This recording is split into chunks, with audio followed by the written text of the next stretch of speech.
તો ગુજરાતના દેવભૂમિ દ્વારકાના ભાણવડ શહેરમાં કાયદાના લીરે લીરા ઉડ્યા છે. તો શહેરના પ્રખ્યાત વકીલ પર જીવલેણ હુમલો થયો છે. તો લક્ષ્મીનગર વિસ્તારમાં રહેતા વકીલના ઘર પાસે હુમલાની ઘટના બની છે.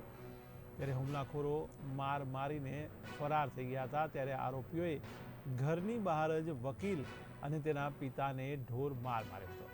આ જીવલેણ હુમલામાં પિતા પુત્રને ગંભીર ઈજાઓ પહોંચી છે. ત્યારે વધુ સારવાર માટે બંને ઈજાગ્રસ્તોને જામનગર રિફર કરાયા છે.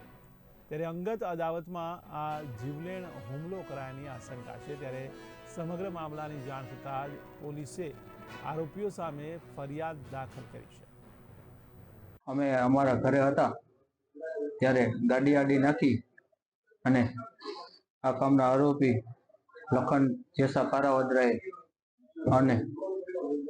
અને અમને ધમકી મારી અને કીધું કે અમે તમારા ઘરે આવીએ છીએ, તમને મારી નાખશું આજે.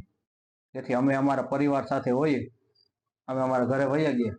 ત્યારે આ કામના આરોપીઓ એકજૂટ થઈ મને અમારા ઘર પાસે પટેલ સમાજ પાસે અમે આવી અને આ કામના આરોપીઓ એકજૂટ થઈ અને અમને તલવાર, ધોકા, પાઇપના અમને મૂઢમાર મારે. અમારા પપ્પાને પણ મૂઢમાર મારેલ. એમાં લખન જેસા કારાવદરા, જેસા વિસા કારાવદરા, રામ જેસા કારાવદરા, વિરમ વિસા કારાવદરા, અનિલ વિરમ કારાવદરા, અજુ ગોઢાણીયા, નાગાભાઈ બાલુભાઈ મોઢવાડિયા, જયમલ નાગાભાઈ મોઢવાડિયા અને બીજા અજાણ્યા 4 શખ્સો જેને અમે જોઈ ઓળખી શકીએ, તેઓએ અમારી ઉપર જીવલેણ હથિયાર લઈ અને જીવલેણ હુમલો કરેલ.